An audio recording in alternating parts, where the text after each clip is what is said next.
என் இனிய தமிழ் நண்பர்களுக்கு புரிசேர சுந்தரின் அன்பான வணக்கங்கள். இப்போ டாக் ஆஃப் த டவுன் அவதூத் சாத்தியன்னு ஒருத்தர் இருக்கிறாரு. அவர் வந்து ட்ரைனிங் மூலமாக கிட்டத்தட்ட 601 கோடி ரூபாய் சம்பாரிச்சிருக்கிறாரு. கேட்குறதுக்கே ரொம்ப மலைப்பாக இருக்குது. 600 கோடி ரூபாய். ஓகே, எனக்கு தெரிஞ்ச ஒரு மிக பெரும் தொழிலதிபர்கள் கூட அவ்வளோ பணம் சம்பாதிப்பாங்களா அப்படின்றது தெரில. அவர் ட்ரைனிங் மூலமாக சம்பாதிச்சிருக்கிறார். சரி, ட்ரைனிங்கில் என்ன தப்பு இருக்குது? ட்ரைனிங் பண்ணுறதுல என்ன தப்பு இருக்குது? அதில் எந்த தப்புமே கிடையாது. ஆனால் செபி வந்து அவர்கிட்ட நிறைய தவறுகளை கண்டுபிடிச்சிருக்கிறாங்க. செபி தவறுக்கு முன்னாடி நான் பார்த்த சில விஷயத்த சொல்லிடுறேன் பாருங்க. அவர் நிறைய வந்து விளம்பரம் பண்ணார். 500 ரூபாய்க்கு ஒரு கோர்ஸ் எடுப்பார். 500 ரூபாய் தானே ரொம்ப சீப்புன்னு போனாக்கா, அங்கே போனால் என்கிட்ட ஒர்க் ஷாப் அட்டன் பண்ணவங்களாம் அவ்வளோ பணம் சம்பாரிச்சிட்டாங்க, என்கிட்ட கிளாஸ் அட்டன் பண்ணவங்களாம் அவ்வளோ சம்பாரிச்சிட்டாங்கன்ட்டு ஒரு பெரிய ப்ரமோஷனை தான் பண்ணிட்டு இருப்பார். அதுக்கப்புறம் நிறைய வந்து ஒரு ட்ரைனிங்குன்ற பேரில் அவர் அட்வைசரி, நீ இதை வாங்குங்க, இதை விற்றுருங்க அப்படின்லாம் அவர் சொன்னதாக ஒரு செபி வந்து கண்டுபிடிச்சிருக்கிறாங்க. அவர் கிட்டத்தட்ட 600 கோடி ரூபாய் ஃபைன் போட்டிருக்கிறாங்க. இதில் என்னென்னா, நிறைய ட்ரெயினர்ஸு இதுக்கு முன்னாடி இந்த பாப் ஆஃப் சார்ட் அப்படின்னு ஒன்று பார்த்துருப்பீங்க. அவரும் அப்படி தான். கிட்டத்தட்ட அவர் சொந்த அக்கௌண்ட்டில் கடந்த 3 வருஷமாக 3 கோடி ரூபாய் லாஸ் பண்ணிக்கிறாரு. ஆனால் இந்த ட்ரைனிங்கு, அட்வைசரி அதில் மட்டுமே கிட்டத்தட்ட 16 கோடி ரூபாய் கலெக்ட் பண்ணிக்கிறாரு. அதே போல் அதுக்கப்புறம் அஷ்மிதா பட்டேல் ஏதோ ஒன்று வந்தது. அது மாதிரி நிறைய யாருமே, இந்த பூமிங் புல்ஸ்னு ஒருத்த வந்தது. அவர் வந்து கிட்டத்தட்ட ஒரு 3 வருஷமாக ஒரு 3 கோடி லாஸ் தான் பண்ணார். ஸோ ஆக மொத்தம் இது வரைக்கும் வந்த எல்லா ஸ்கேம்லேயுமே ட்ரைனிங்கு, ஃபைனான்ஷியல் இன்ஃப்ளூயன்சரு, அட்வைசரி இது எல்லாமே பண்ணியிருக்கிறாங்க. ஆனால் யாருமே சொந்தமாக ட்ரேட் பண்ணி ப்ராஃபிட் பண்ணலை. ஒருத்தன் சொந்தமாக ட்ரேட் பண்ணி ப்ராஃபிட் பண்ணலை அப்படின்னும்போது ப்ராஃபிட்டபிளாக எப்படி ட்ரேட் பண்ணுறது அப்படின்றத அவன் எப்படி சொல்லிக் கொடுக்க முடியும்? எனக்கே ப்ராஃபிட் பண்ண தெரியாது, அப்போ ப்ராஃபிட் பண்ணுறேன்னு நீங்கள் வாங்க நான் சொல்லிக் கொடுக்குறேன்னு சொன்னாக்கா அது ஏதோ வந்து ஒரு இல்லாஜிக்கலாக இருக்குது. நடுவில் ஏதோ ஒரு பிரச்சனை வந்தப்போ யாரோ ஒருத்தர் எல்லாத்தையும் இன்வெஸ்டிகேட் பண்ணி போட்டிருக்கிறாரு. பாருங்கள், இந்த ஃபைனான்ஷியல் இன்ஃப்ளூயன்சரு ட்ரைனிங்கில் 4 கோடி சம்பாரிச்சுக்கிறாரு, ஆனால் ட்ரேடிங்கில் வெறும் 50 லட்சம் தான் ப்ராஃபிட் பண்ணார். இந்த ஃபைனான்ஷியல் இன்ஃப்ளூயன்சரு ட்ரைனிங்கில் 5 கோடி பண்ணார், ஆனால் அவர் சொந்த அக்கௌண்ட்டில் இப்போ 50 லட்சம் லாஸ் தான் பண்ணார், அதெல்லாம் எடுத்து போட்டிருந்தார். அப்போ இந்த அவதூத் சார்த்தை பற்றி எதுவுமே வரல. அப்போ அதுக்கு அவதூத் சார்த்தை சைட்லேருந்து என்ன சொல்லியிருந்தாங்க, நாங்கள் ட்ரைனிங் மட்டும்தான் பண்ணுவோம், நாங்கள் ட்ரேடிங்கே பண்ண மாட்டோம் அப்படின்னு சொல்லியிருந்தாங்க. அப்போ என்னென்னா, உலகத்துக்கே நீ இப்படி வா, நீ இந்த ஃபாலோ பண்ணால் இந்த மாதிரி ட்ரைனிங், இந்த மாதிரி பண்ணால் நீ ப்ராஃபிட் கிடைக்கும்னு ஒரு ஸ்ட்ராட்டஜி சொல்லி விடுவார். நீ ஏன் சொந்தமாக ட்ரேட் பண்ணலைன்ற ஒரு கேள்வி வருது. இதை எந்த முட்டாலுமே கேட்கல. கிட்டத்தட்ட 3.5 லட்சம் பேர் பணம் கொடுத்துருக்குறாங்க. ஒட்டு மொத்தமாக 600 கோடி ரூபாய் கொடுத்துருக்குறாங்க.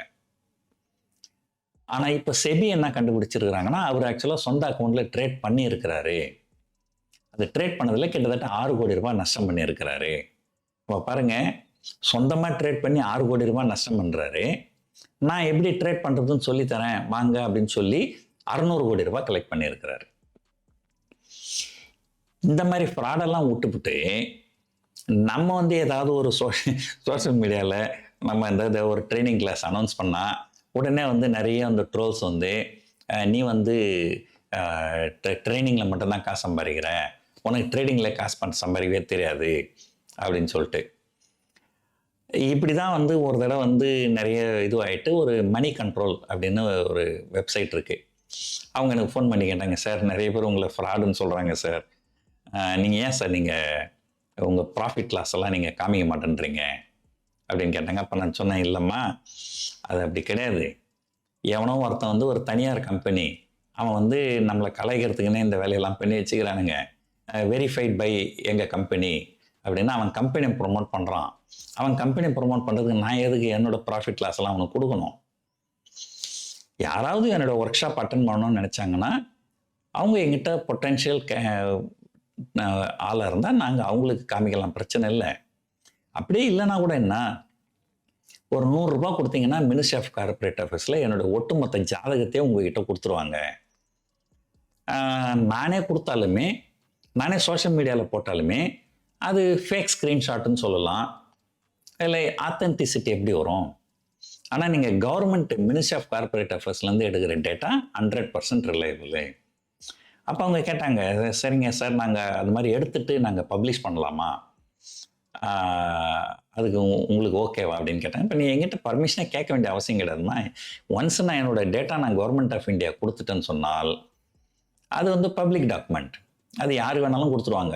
100 ரூபாய் கொடுத்தா யார் கேட்டாலும் கொடுத்துருவாங்க. அது என் பர்மிஷனே தேவையில்லை அப்படின்னு சொன்னேன். அப்போ என்ன பண்ணாங்க, சரி அவங்க அந்த ஒரு 100 ரூபாய் பணத்தை கட்டி என்னோட டேட்டாவெல்லாம் வாங்கியிருக்கிறாங்க. வாங்கிட்டு அது வந்து பப்ளிஷ் பண்ணாங்க. ஸோ அதை வந்து இப்போ காமிச்சிடறேன் பாருங்கள். நிறைய பேர் பார்த்துருப்பீங்க, பட் பார்க்காதவங்களுக்கு நான் இப்போ காமிச்சிடுறேன். PR Sundar's firm under SEBI scanner now gross net worth 40-fold in 5 years. ஆக்சுவலாக அவங்க சந்தேகப்பட்டது நான் ஃப்ராடுன்ட்டு. அது கேட்டாங்க. நான் வந்து மினிஸ்ட்ரி ஆஃப் கார்ப்பரேட் அஃபேர்ஸ்லேருந்து எடுத்துக்கோங்கன்னு சொல்லிட்டேன். எடுத்ததை பார்த்தா நான் நல்ல ப்ராஃபிட் பண்ணியிருக்கிறேன். இருந்தாலும் அந்த கோபத்தில் என்னன்னு தெரில, நெகட்டிவாக வந்து ஒரு தலைப்பு கொடுத்துட்டாங்க. சரி, அதெல்லாம் விடும், அது பழைய கதை. அது அதில் வந்து பார்த்திங்கன்னா என்னுடைய ஒட்டுமொத்த ஜாதகமாக இங்கே இருக்குது. 18வது 2018 என்னோடய F&O ப்ராஃபிட் 68 லட்சம், நெட் ப்ராஃபிட் 88 லட்சம். ஃபைனான்ஷியல் 19 என்னோடய F&O profit 1.98 crore, net profit 1.26 crore. Financial 20 loss, ஏன்னா கரோனா வைரஸ் வந்தப்போ லாஸ் ஆகிடுச்சு. அப்புறம் ஃபைனான்ஷியல் 21, ஃபைனான்ஷியல் 22. ஸோ 68 லட்சம், 2 கோடி, 1.5 கோடி லாஸு, 5.5 கோடி, 14 கோடி. ஸோ இதுதான் என்னுடைய ஜேர்னி ஃப்ரம் 2018 2022 வரைக்கும். இது அந்த இதில் போட்டிருந்தாங்க. ஸோ இப்போ உங்களுக்கு நான் வந்து உண்மையிலேயே ட்ரேட் ஒன்று ப்ராஃபிட்டபுளாக பண்ணுறேன்னா இல்லையா? சும்மா சோஷியல் மீடியாவில் வந்து உனக்கு ஒன்றும் தெரியாது, உனக்கு ட்ரேடை பண்ண தெரியாது, நீ லாஸ் தான் பண்ணுறேன்னு சொல்கிறதுக்கு பதில் நேராக போங்க, ஒரு 100 ரூபாய் கட்டுங்க மினிஸ்ட்ரி ஆஃப் கார்ப்பரேட் அஃபேர்ஸ்க்கு. என்னுடைய ஒட்டுமொத்த ஜாதகமும் போன வருஷம் வரைக்கும், இந்த வருஷம் கொடுக்க மாட்டாங்க, ஏன்னா இந்த வருஷம் நான் இன்னும் சப்மிட் பண்ணல இல்லையா. அப் டு லாஸ்ட் இயர் வந்து உங்களுக்கு எல்லா டேட்டாவுமே கிடைச்சிரும். சரி, இருந்தாலும் இந்த வருஷம் இந்த அவதூத் சாத்தியம் வந்ததால் ஒட்டுமொத்த எல்லா ட்ரெயினரையும் குறை சொல்ல ஆரம்பித்தாங்க. நானும் ட்ரைனிங் பண்ணுறேன். ஆனால் இந்தியாவில் ப்ராஃபிட்டபுளாக ட்ரேடும் பண்ணிக்கின்னு ட்ரைனிங்கும் பண்ணுற ஒரே ஆள் நான் தான், இல்லைங்களா? மேபி இன்னும் வேறு சிலர் இருக்கலாம். ஆனால் பெரும்பாலான பேர் பார்த்திங்கன்னா சொந்தமாக ட்ரேடிங்கில் லாஸ் தான் பண்ணிக்கிறாங்க. ஊருக்கு தான் உபதேசம். சரி, இப்போ நான் என்ன பண்ண போகிறேன், எனக்கு வந்து 2 கம்பெனி இருக்குது. அந்த 2 கம்பெனியோட டேட்டா. ஸோ இதுதான் ட்ரேடிங் டெர்மினலு. இங்கே வெப் லிங்க் இருக்குது, இங்கே வந்து ரிப்போர்ட்டு. ஓகே, இதுதான் மேன்சன் கன்சல்டன்சி. இதுதான் என்னோட கம்பெனி. இன்னொரு கம்பெனி என் பையனோட கம்பெனி. ஸோ இந்த ரிப்போர்ட்டில் வந்து P&L report, equity. So equity market தனி, F&O மார்க்கெட் தனி. F&O segment, equity segment. இதில் ஈக்விட்டியில் எவ்வளோ ப்ராஃபிட் பண்ணியிருக்கிறேன் இந்த வருஷம் அப்படின்னு பார்ப்போம். கம்ப்யூட்டர் ரொம்ப ஸ்லோவாக இருக்குது. ரியலைஸ்டு ப்ராஃபிட் ஒன்றும் கிடையாது, சார்ஜஸ்ஸு. அன்ரியலைஸ்டு ப்ராஃபிட் வந்து ஒரு 2.25 கோடி இருக்குது. இது வந்து ஈக்விட்டி மார்க்கெட். அப்புறம் F&O மேன்சனில் கேஷ் மார்க்கெட்டில் ஒரு 2.25 கோடி இருக்குது. F&O வந்து கிட்டத்தட்ட 4,79,00,000. அதில் ஒரு 24 லட்சம் சார்ஜஸ் போயிடுச்சு. 4,55 லட்சம் தான் profit. Unrealised profit open position அது ஒரு 20 லட்சங்குது. ஒரு கிட்டத்தட்ட ஒரு 4.25. ஸோ இதுதான் வந்து மேன்சன் கம்பெனியோடது. இப்போது இதை க்ளோஸ் பண்ணிடுறேன். க்ளோஸ் பண்ணிவிட்டு இங்கே வந்து இதையும் க்ளோஸ் பண்ணிவிட்டு நான் திரும்ப என்னோடய ட்ரேடிங் டெர்மினலில் நான் இது பண்ணணும். இப்போ நான் என்னோடய சன்னோட கம்பெனி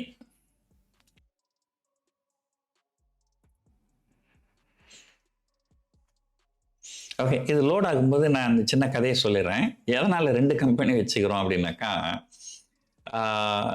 இந்தியாவில் ஒரு செபியோட ரூல் என்ன சொல்லுதுன்னா, நீங்கள் ஒரு புரோக்கர் கிட்ட சப் புரோக்கராக இருந்தால் இன்னொரு புரோக்கர் கிட்ட நீங்கள் சப் புரோக்கர் ஆக முடியாது. ஒரு சப் புரோக்கர் ஒரு புரோக்கர் கிட்ட மட்டும்தான் சப் புரோக்கராக இருக்கணும். அந்த ரூலை வந்து எதுக்காக அப்படி வச்சிருக்கிறாங்கன்னு தெரில. நமக்கு ஒரு பிஸ்னஸ் வந்து டீரிஸ்கிங்னு சொல்லுவாங்க. ஒரே புரோக்கர் கிட்ட எல்லா ரிலேஷன்ஷிப் வச்சுருந்தா நாளைக்கு உங்களுக்கு அவருக்கு ஏதாவது பிரச்சனைனா என்ன பண்ணுறது? ஆனால் அதெல்லாம் முடியாது. அதனால தான் நான் என்ன பண்ணியிருக்கிறேன், 2 கம்பெனி வச்சுக்கிறேன். ஒன்று என் பேரில், ஒன்று என் பையன் பேரில். ஸோ என்னுடைய கம்பெனி வந்து ஒரு புரோக்கர்கிட்ட சப் புரோக்கராக இருக்கும். என்னோட பையனோட கம்பெனி இன்னொரு புரோக்கர்கிட்ட சப் புரோக்கராக இருக்கும். அப்போ 2 பேர்கிட்ட நம்ம சப் புரோக்கராக இருக்க முடியும். ஸோ இதுதான் வந்து ட்ரேடிங் டெர்மினல். இங்கே போய் வெப் லிங்க்னு இருக்கும், அங்கே போய் ரிப்போர்ட்ஸு. ஸோ இதுதான் அங்கே வரும். ஏன்னா இதை நான் முன்னாடி ஏற்கனவே பண்ணி வச்சுருந்தேன் மேன்சனில் பொறுத்த வரைக்கும். இங்கே போயிட்டு ரிப்போர்ட்ஸ் போயிட்டு பிஎன்எல் ரிப்போர்ட் போயிட்டு ஈக்விட்டி. இதில் ரியலைஸ்டு ப்ராஃபிட் ஒரு 24 லட்சமும் அன்ரியலைஸ்டு ப்ராஃபிட் ஒரு 90 லட்சமும் கிட்டத்தட்ட 1,15,00,000. இது வந்து கேஷ் மார்க்கெட்டில். அதுக்கப்புறம் எஃப்என்டோ மார்க்கெட்டு. ஓகே, லோட் ஆகிடுச்சு. இது கிட்டத்தட்ட 1,58,00,000 ப்ராஃபிட்டு. அதில் ஒரு 7 lakhs இது போக சார்ஜஸ்லாம் போக 1,51,00,000, ஒரு 71,000 எம்டிஎம் லாஸில் இருக்குது அன்ரியலைஸ்டு ப்ராஃபிட்டு. ஸோ அதுக்கு வந்து கிட்டத்தட்ட ஒரு 1.5 கோடி. ஸோ இதை பார்த்தீங்கன்னாக்கா, ஸோ எவ்வளோ ப்ராஃபிட் இருக்குது? மொத்தம் 10 கோடி. 10 கோடிக்கு மேலே ப்ராஃபிட் இருக்குது. என்னோட 2 கம்பெனியில் சேர்ந்து 10 கோடி ரூபாய்க்கு மேலே ப்ராஃபிட் பண்ணியிருக்கிறேன் பங்குச்சந்தையில் மட்டும். இப்போ வந்து யாராவது சொல்லுங்கள், நீ வந்து ட்ரைனிங்கில் தான் காசு சம்பாதிக்கிற, ஊரை ஏமாத்துற, நீ ட்ரேடிங்கில் உனக்கு பணம் பண்ணவே தெரியாது அப்படின்ட்டு. அப்படி யாராவது சொன்னீங்கன்னா வாங்க, இதை அப்படியே வந்து இன்கம் டேக்ஸ் ஆஃபீஸர்கிட்ட சொல்லுங்கள்.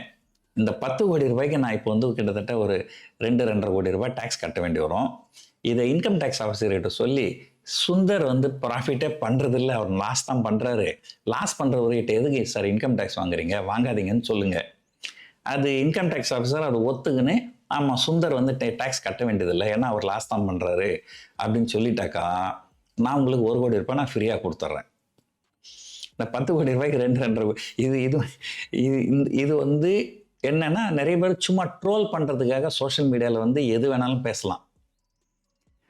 ஆனால் உண்மையிலேயே வந்து கடவுளுக்கு தெரியும் எவன் நல்லவன் எவன் கெட்டவன், யார் ப்ராஃபிட் பண்ணலாங்க யார் ப்ராஃபிட் பண்ணலை.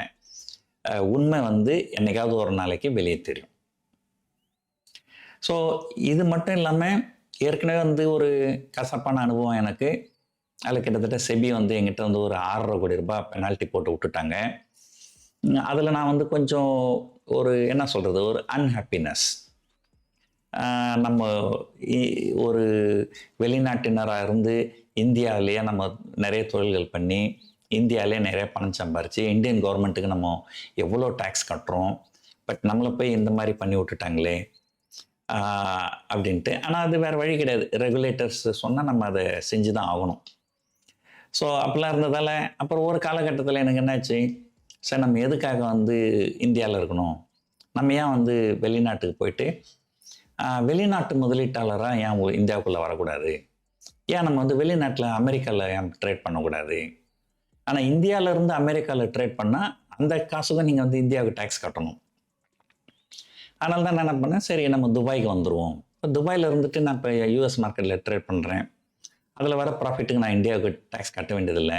இன்னும் கேட்டிங்கன்னா, நான் இந்தியாவிலேயே வந்து ஒரு ஃபாரின் எஃப்ஐஏஆர் ரெஜிஸ்டர் பண்ணியிருக்கிறேன். அப்போது அதில் வர ப்ராஃபிட்டுக்கும் நான் வந்து இந்தியன் கவர்மெண்ட்டுக்கு டேக்ஸ் பே பண்ண வேண்டாம். ஆனால் இந்த 2 கம்பெனியும் இந்தியாவில் ரெஜிஸ்டர் பண்ண கம்பெனி. இப்போ நிறைய பேர் சொல்லுங்கள், சார் நீ டேக்ஸு கட்ட வேணாம் தானே துபாய்க்கு ஓடிட்டேன். அப்படிலாம் கிடையாது. கொக்கோ கோலா பெப்சி கம்பெனி ஓனர்லாம் அமெரிக்காவில் தான் உட்காந்துங்கிறாரு, இருந்தாலும் அவங்க வந்து இந்தியன் கவர்மெண்ட்டுக்கு டேக்ஸ் பே பண்ணி தான் ஆகணும். ஸோ இந்த 2 கம்பெனியும் இந்தியாவில் ரெஜிஸ்டர் பண்ண கம்பெனி, அதில் வர ப்ராஃபிட்டுக்கு நாங்கள் இந்தியாவுக்கு கவர்மெண்ட்டுக்கு டேக்ஸ் பே பண்ணி தான் இருக்கிறோம். இன்றைக்கும் கோடிக்கணக்கில் நாங்கள் இந்தியன் கவர்மெண்ட்டுக்கு டேக்ஸ் பே பண்ணி தான் இருக்கிறோம். நீ துபாய்க்கு ஓடி போட்டேன்னு சொல்கிறானுங்க பாருங்கள், அவன் எவனுமே நாங்கள் பே பண்ணுற இன்கம் டேக்ஸில் 100ல் 1 பங்கு கூட பே பண்ண மாட்டான். நாங்கள் பே பண்ணுற டேக்ஸில் 100ல் ஒரு பங்கு பே பண்ணுறவன் இந்த மாதிரி சோஷியல் மீடியாவில் வந்து நம்மளை பற்றி இவ்வளோ கேவலமாக பேச மாட்டான். அது வந்து ஃபஸ்ட்டு ஒரு விஷயம் தெரிஞ்சுங்க. பட் இருந்தாலும் என்னுடைய பெரும்பாலான ஆப்ரேஷனை நான் வந்து வெளிநாட்டுக்கு மூவ் பண்ணிட்டேன். நான் வந்து இந்தியன் கவர்மெண்ட்டுக்கு டேக்ஸ் பே பண்ணுறேன், பட் என்னுடைய ஒட்டுமொத்த வருமானத்துக்கும் நான் பே பண்ணுறதில்ல. இன்னும் கேட்டிங்கன்னா இந்த வருஷம் நான் இந்திய பங்குச்சந்தையில் 25 கோடி ரூபாய் ப்ராஃபிட் பண்ணியிருக்கிறேன். ஆனால் 10 கோடி ரூபாய் தான் இந்தியன் கம்பெனிஸ் மூலமாக பண்ணியிருக்கிறேன்.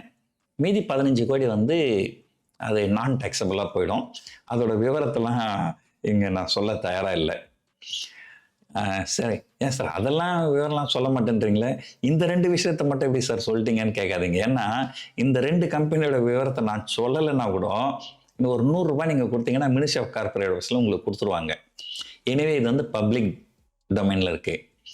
ஆனால் என்னுடைய ஃபாரின் ஆப்ரேஷன் எதுவுமே வந்து பப்ளிக் டொமைனில் கிடையாது. நீங்கள் நான் பணம் கொடுக்குறேன், இந்த எஃபிஐ வந்து இந்த எஃப்ஐஐ எவ்வளோ ப்ராஃபிட் பண்ணான்னு கேட்டிங்கன்னா சொல்ல மாட்டாங்க. ஸோ அதுக்கு வந்து இந்திய அரசாங்கத்துக்கு அத்தாரிட்டி கிடையாது. ஸோ அதனால் என்னுடைய ஃபாரின் ஆப்ரேஷன்ஸ் எல்லாம் நான் விட்டுட்டு இந்தியன் ஆப்ரேஷன் மட்டும் காமிச்சிருக்கிறேன். இந்தியன் ஆப்ரேஷனில் மட்டும் 10 கோடியும், ஃபாரின் ஆப்ரேஷனில் 15 கோடியும், கிட்டத்தட்ட 25 கோடி ரூபாய் நான் பங்குச்சந்தை மூலமாக சம்பாரிச்சிருக்கிறேன். இது இன்னும் டிசம்பர் மாதம் கூட முடியல. ஜனவரி, பிப்ரவரி, மார்ச் இன்னும் ஒரு 3 மாதம் இருக்குது. ஸோ நான் வந்து ஒரு போஸ்ட் டேக்ஸ் ரிட்டர்ன் ஒரு 25 கோடி சம்பாரிச்சாலே எனக்கு வந்து ரொம்ப சந்தோஷம். ஏன்னா எங்களுக்கு வந்து ட்ரேடிங் பங்குச்சந்தையில் ட்ரேடிங் மட்டும் வருமானம் கிடையாது, இன்னும் பல சோர்சஸ் இருக்குது. நாங்கள் வந்து சப் புரோக்கராக இருக்கிறோம், அதில் கொஞ்சம் காசு வருது. ட்ரைனிங் கிளாஸஸ்ஸு, அதில் கொஞ்சம் காசு வருது. யூடியூப்பு, அதில் கொஞ்சம் காசு வருது. ஸோ இந்த மாதிரி வந்து பல சோர்சஸ் ஆஃப் இன்கம் இருக்குது. ஸோ அதெல்லாம் பார்க்கும்போது நமக்கு இன்னுமே நிறைய கூடுதலாக இருக்கும். ஸோ இப்போது இங்கே நான் சொல்ல வந்த விஷயம் என்ன அப்படின்னா, ஓகே, சோஷியல் மீடியாவில் வந்து கண்ட மெனிக்கு வந்து எல்லாரையுமே கேவலமாக பேசாதீங்க. ஆனால் உண்மைதான், இங்கே 100ல் 90 பேர் வந்து கேவலமானவனுங்க தான், 100ல் 90 பேர் ஏமாத்துறவனுங்க தான். ஆனால் இல்லை, நான் கூட இப்போ சொல்லேன், பொலிட்டீஷியன்ஸ் கரப்டு. ஆனால் எல்லா பொலிட்டீஷியனும் கரப்டானா இல்லை. ஆனால் 90% பொலிட்டீஷியன் கரப்டு தான். ஆனால் 10% பொலிட்டீஷியன்ஸ் நல்லவங்களும் நிறைய பேர் இருக்கிறாங்க. அந்த மாதிரி தான் இந்த ட்ரைனிங்கும். இந்த ட்ரைனிங்கில் இருக்கிறவங்க நிறைய பேர் ஃப்ராடாக இருந்தாலும் நான் ஃப்ராடு கிடையாது அப்படின்றத நீங்கள் புரிஞ்சுக்கணும் அப்படிங்கிறதுக்காக தான் இதை நான் உங்களுக்கு காமிச்சேன். இதில் டவுட் இருந்ததுனால் மினிஸ்ட்ரி ஆஃப் கார்பரேட் அஃபேர்ஸை கான்டாக்ட் பண்ணிங்கன்னா உங்களுக்கு இந்த டேட்டாலாம் கிடைக்கும். இப்போ நான் காமிச்ச டேட்டா உங்களுக்கு அடுத்த வருஷம் தான் கிடைக்கும். ஏன்னா ஒரு வருஷம் முடிஞ்சதுக்கு அப்புறம் தான் நாங்கள் வந்து இந்த டாக்குமெண்ட் வந்து மினிஸ்ட்ரி ஆஃப் கார்பரேட் அஃபேர்ஸுக்கு சப்மிட் பண்ணுவோம். ஒவ்வொரு மாதமெல்லாம் சப்மிட் பண்ண மாட்டோம். இது வந்து ஒன்று. ரெண்டாவது, ட்ரைனிங் ஏமாறுபவர்கள் இருக்கிற வரை ஏமாத்துறவங்க இருக்க தான் செய்வாங்க. இந்த அவதூத் சாத்தேன்றவர் நிறைய விளம்பரம் பண்ணார். ஸோ அப்போ நிறைய விளம்பரம் பண்ணுறவர், அப்போது ஒரு கேள்வி, கிட்டத்தட்ட 3.5 லட்சம் பேர் 600 கோடி ரூபாய் கொடுத்துருக்குறாங்க அவருக்கு. அப்போ என்னோட நண்பர்களே சொன்னாங்க, சார் என்ன சார் நீங்களாம் வேஸ்ட்டு, ஒன்றுத்துக்குமே உதவ மாட்டீங்க, சும்மா 20 லட்சம் 25 லட்சம் சம்பாதிக்கிறீங்க ட்ரைனிங்கில், பாருங்கள் அவதூத் சாத்தே பாருங்கள் 600 கோடி ரூபாய் சம்பாரிச்சிருக்கிறாரு அப்படின்ட்டு. ஏமாற்றணும்னு முடிவு பண்ணிட்டா எவ்வளோ வேணாலும் சம்பாதிக்கலாம். பட் அந்த எண்ணம் வந்து கண்டிப்பாக எனக்கு கிடையாது. அவர் எவ்வளோ விளம்பரம் பண்ணார். ஆனால் அவர் பண்ண நடுவில் சிலர் கேட்டாங்க, நீ உங்கள் ட்ரேடிங் அக்கௌண்ட் காமிங்க அப்படின்னா, நான் ட்ரேடே பண்ணுறது இல்லைங்க, எங்களுக்கு ட்ரைனிங் தாங்க பிஸ்னஸ்ஸு, ட்ரைனிங் தாங்க எங்கள் ஃபோக்கஸ்ஸு, நாங்கள் ட்ரைனிங் மட்டும்தான் பண்ணுவோம், நாங்கள் எங்கள் அக்கௌண்ட்டில் ட்ரேடே பண்ணுறதில்ல அப்படின்னு சொன்னாங்க. ஆனால் இப்போ செபியில் இன்வெஸ்டிகேட் பண்ணதில் அவங்க கிட்டத்தட்ட ஒரு 6.5 கோடி ரூபாய் லாஸ் பண்ணியிருக்கிறாங்க. சொந்த அக்கௌண்ட்டில் ட்ரேட் பண்ணி 6 கோடி ரூபாய் லாஸு. அதை நான் எப்படி ப்ராஃபிட்டபுளாக ட்ரேட் பண்ணி தரேன் சொல்லித்தரேன்னு சொல்லிட்டு 600 கோடி ரூபாய் ப்ராஃபிட்டு. இது எப்படி ஒரு எத்திக்கலாக எப்படி கரெக்டாக இருக்கும்? ஸோ இந்த மாதிரி தான் நிறைய பேர் வந்து இந்த மாதிரி ஏகப்பட்ட ஃப்ராடு பண்ணியிருக்கிறாங்க. ஆனால் நான் ஃப்ராடு கிடையாது அப்படிங்கிறத எஸ்டாப்ளிஷ் பண்ணணும். ஸோ அதுக்கு வந்து இதை ஒரு வாய்ப்பாக நான் பயன்படுத்திக்கின்னு இதை நான் காமிச்சிருக்கிறேன். மற்றபடி நான் இந்த P&L ரிப்போர்ட்டு காமிக்கிறது, இந்த ஷோ ஆஃப் பண்ணுறது அதெல்லாம் கிடையாது. நீங்கள் பிஎன்எல் ரிப்போர்ட்டு கூட வேணாங்க. ஒரு 7 வயசு பையன் ட்ரேட் பண்ணுறான், என்னோடய சிஸ்டத்தை ஃபாலோ பண்ணி நிறைய ப்ராஃபிட் பண்ணுறான் அப்படின்னு ஒருத்தர் விளம்பரம் பண்ணுறாரு. அந்த விளம்பரம்லாம் நீங்கள் பார்த்துருப்பீங்க, யூடியூப்பில் நிறைய வந்திருக்கும். அந்த மாதிரிலாம் பண்ணலாமா? எங்கிட்டே சிலர்லாம் வரும் கேட்பாங்க, சரி என் பையன் வந்து 13 வயசாகும் சார், ஷேர் மார்க்கெட் கற்றுக்கணும்னு ஆசைப்பட்றான் அப்படின்னு சொன்னப்போ நான் என்ன சொல்லுவேன், எங்கள் முதல்ல போய் படிக்க சொல்லுங்கள், படிப்பை வந்து ஒழுங்காக முடிக்கட்டும். ஸ்டாக் மார்க்கெட்டு காலாகாலத்துக்கும் இங்கே இருக்கும். நீங்களும் நானும் தான் இருக்க மாட்டோம். இன்னொரு 30 வருஷமா 40 வருஷமா கழிச்சு பார்த்தீங்கன்னா நாம் இங்கே இருக்க மாட்டோம். ஆனால் ஸ்டாக் மார்க்கெட் இருக்கும். ஸ்டாக் மார்க்கெட் எந்த காலத்துலேயுமே இருக்கும். பசங்களை வந்து படிக்கணும், படிப்பு முடிச்சுட்டு அதுக்கப்புறம் வேணால் பங்குச்சந்தைக்கு வரலாம் அப்படின்னு சொல்லணும். இதுதான் வந்து ஒரு ரெஸ்பான்சிபிளான ஆள் சொல்கிறது. மற்றபடி 7 வயசு பையனை ஸ்டேஜில் ஏற்றி அந்த பையன் ட்ரேட் பண்ணுறான், நிறைய ப்ராஃபிட் பண்ணுறான். சரிடா, 7 வயசு பையன் ட்ரேட் பண்ணுறேன்னு நீ ஏன் பண்ண மாட்டேன்ற? நீ பண்ண வேண்டியது தானே. என்ன அதான் கொழுப்பு. இங்கே தான் ஜனங்க ஏமாறத்துக்கு தயாராகிறாங்க கோடிக்கணக்கில், அதுவும் நூற்றுக்கணக்கான கோடிகள். அப்புறம் எதுக்கு ட்ரேட் பண்ணணும்? ட்ரேட் பண்ணி அவன் லாஸ் பண்ணியிருக்கிறாங்க, அது வேறு விஷயம். ஸோ இந்த ஷோ ஆஃப் பண்ணுறது, உதாரணத்துக்கு என்ன எடுத்துங்க, நான் கிட்டத்தட்ட 2018 ஒரு 7 வருஷமாக தொடர்ந்து நிறைய ஒர்க் ஷாப்ஸ் பண்ணின்னு வரேன், நிறைய ட்ரைனிங் எடுத்துன்னு இருக்கிறேன். ஒரே ஒரு இடத்துல கூட நான் பணத்தை கொடுத்து, யூடியூபுக்கு பணத்தை கொடுத்தோ அல்லது நியூஸ் பேப்பருக்கு பணத்தை கொடுத்தோ இல்லை ஒரு டெலிவிஷன் சேனலுக்கு பணத்தை கொடுத்தோ நான் விளம்பரம் பண்ணதே கிடையாது. என்கிட்ட வரவங்க என்னோட சோஷியல் மீடியா, என்னோட யூடியூப்பில் நான் விளம்பரம் பண்ணுவேன். அதை பார்த்துட்டு வருவாங்க, பிடிச்சிருந்தா இன்னும் 4 பேர்கிட்ட சொல்கிறாங்க, அவங்க வராங்க. இப்படி தான் என்னுடைய ஒர்க் ஷாப் வந்து போகுது. ஸோ இப்போவும் சொல்கிறேன்னா 25 கோடி ரூபாய் ப்ராஃபிட், 10 கோடி ரூபாய்க்கு உண்டான ப்ரூஃப் காமிச்சிட்டேன், 15 கோடி ரூபாய்க்கு உண்டான ப்ரூஃப் காமிக்கல. ஆனால் 25 கோடி ரூபாய் நான் ப்ராஃபிட் பண்ணியிருக்கிறேன் பங்குச்சந்தையில். ஆனால் நான் ட்ரைனிங் எடுத்தால் என்ன ஆகும்? 50,000 ரூபாய் ஃபீஸ் வாங்குகிறேன், ப்ளஸ் ஜிஎஸ்டி. அந்த ஜிஎஸ்டி கவர்மெண்ட்டுக்கு போயிடுது. 50,000 ரூபாய் ஃபீஸ் வாங்குகிறேன். அதிகபட்சமான ஒரு 50 பேர் வருவாங்க. 50 × 50,000 எவ்வளோச்சு? 25 லட்சம். அதில் ஒரு 4-5 லட்சம் செலவாயிடும் அந்த ஹோட்டலுக்கு, எல்லாமே ஃப்ளைட் டிக்கெட்டு, ஹோட்டல், அது இதுன்ட்டு. அப்படி பார்த்தா ஒரு 20 லட்சம் ரூபாய் எனக்கு வரும். ஸோ நான் இப்போலாம் வந்து 6 மாதத்துக்கு மேலே துபாயில் தான் இருக்கிறேன். இந்தியாவில் நான் இருக்கிறதே ஒரு 5 மாதம் அல்லது 6 மாதம். நான் ஒவ்வொரு மாதமும் ஒரு ஒர்க் ஷாப் போட்டாலுமே ஒரு வருஷத்தில் ஒரு 5-6 ஒர்க் ஷாப் தான். இல்லை அதிகபட்சமாக ஒரு வருஷத்துக்கு 12 ஒர்க் ஷாப் போகிறத வச்சுப்போம். நான் 12 ஒர்க் ஷாப் போட்டாலே எனக்கு வந்து 12 × 20 லட்சம் 2.4 crore தானே கிடைக்கும். அப்புறம் எப்படி வந்து இங்கே வந்து நான் இங்கே இப்போ பங்குச்சந்தையில் ட்ரேடிங்லேயே இவ்வளோ ப்ராஃபிட் பண்ணியிருக்கிறேனே, அப்போ எப்படி வந்து உங்களுக்கு வந்து நீங்கள் வந்து ட்ரைனிங்கில் தான் காசு சம்பாதிக்கிறீங்க, ட்ரைனிங்கில் ஏமாத்துறீங்க? ட்ரைனிங் அப்படிங்கிறது வந்து இட்ஸ் எ ஜென்யூன் பிஸ்னஸ். உனக்கு பள்ளிக்கூடத்தில் வாத்தியார் பாடம் சொல்லி கொடுக்குறாரு எல்கேஜிக்கு, அவர் வந்து ஃப்ராடுன்னு சொல்லுவியா? இன்னும் பெண்ண நிறைய ஜோக்கெலாம் இருக்குது. யாரும் இவர் கிளாஸுக்கு போகாதீங்க, எல்லாமே யூடியூப்பில் இருக்குது, எல்லாமே யூடியூப்பில் இருக்குது. ஏண்டா நர்சரி ரைம் சொல்லி தராங்களே ஸ்கூலில், அந்த நர்சரி ரைம்லாம் யூடியூப்பில் இல்லையா? அப்புறம் எதுக்கு உன் பையனுக்கு அனுப்புகிற பள்ளிக்கூடத்துக்கு? அதுவும் எவ்வளோ 1 லட்சம் 2 லட்சம் டொனேஷன் கொடுத்து எதுக்கு அனுப்புகிறேன்? அது அவன் அனுப்புகிறான். உனக்கு விருப்பம் இல்லைன்னா நீ வர வேணாம். உன்னை யாரும் வந்து என்னோட கிளாஸ் அட்டன் பண்ணுன்னு சொல்லலை, உன்னை யாரும் ஃபோர்ஸ் பண்ணவும் இல்லை. விருப்பப்படுறவங்க வராங்க. அதை பற்றி எதுக்கு ஒரு தப்பாக, ஒரு கேவலமாக, என்னமோ வந்து ஒரு அதாவது கொலை பண்ணலாம், கொள்ளை அடிக்கலாம், கற்பழிப்பு பண்ணலாம், லஞ்சம் வாங்கலாம், ஊழல் பண்ணலாம், எது வேணாலும் பண்ணலாம். அதெல்லாம் ரொம்ப கௌரவமான விஷயம். இந்த ட்ரைனிங் எடுக்கிறதுன்றது தான் ரொம்ப கேவலமான விஷயம் அப்படின்ற லெவலில் பேசுவானுங்க நம்ம ஆளுங்க. ஸோ எதுக்காக இதை சொல்ல வரேன்னா, நிறைய பேர் ஏமாத்துறாங்க, இல்லைன்னு சொல்லலை. ஆனால் அதுக்காக எல்லாரையுமே நீங்கள் வந்து ஒரே தராசில் எடை போடக்கூடாது. உங்களுக்கு வந்து அதாவது என்ன சொல்கிறேன்னாக்கா, கற்க கசடர கற்பவை நிற்க அதற்கத்தகன்னு சொல்லுவாங்க. அப்புறம் எப்பொருள் யார் யார் வாய் கேட்பினும் அப்பொருள் மெய்ப்பொருள் காண்பதறிவுன்னு சொல்லுவாங்க. உங்களுடைய அறிவை பயன்படுத்தி எவன் நல்லவன், எவன் கெட்டவன், எவன் ஜெனன், எவன் நாட் ஜெனன், அதை கண்டுபிடிக்கணும். குறைஞ்சபட்சம் கேட்கணும். ஏன்னா நீ என்கிட்ட 50,000 ரூபாய் கேட்குறியே, எனக்கு பாடம் சொல்லித்தரேன், எப்படி ட்ரேட் பண்ணுறது, ப்ராஃபிட்டபுளாக ட்ரேட் பண்ணுறதுன்னு சொல்லித்தரேன்றே, நீ ப்ராஃபிட் பண்ணியா அப்படின்னு கேட்கணும். ஸோ ஆனால் அதுக்காக நிறைய பேர் என்ன பண்ணால், நீ எனக்கு ஃபோன் பண்ணி, சார் நீங்கள் ப்ராஃபிட் லாஸ் காமிங்க சார் வேணுவான். நாங்கள் எல்லாருமே ப்ராஃபிட் லாஸ் காமிச்சுன்னு உட்காந்துருந்தாக்கா எங்கள் வேலையை அப்புறம் எப்படி பார்க்குறது? ஸோ ஜெனுவினாக வந்து இல்லை ஒர்க் ஷாப் வரவங்க ஒர்க் ஷாப் வந்ததுக்கு அப்புறம் கேட்டாங்கன்னா கண்டிப்பாக நாங்கள் காமிப்போம். காமிக்க மாட்டோம், நாங்கள் சொல்ல மாட்டோம்.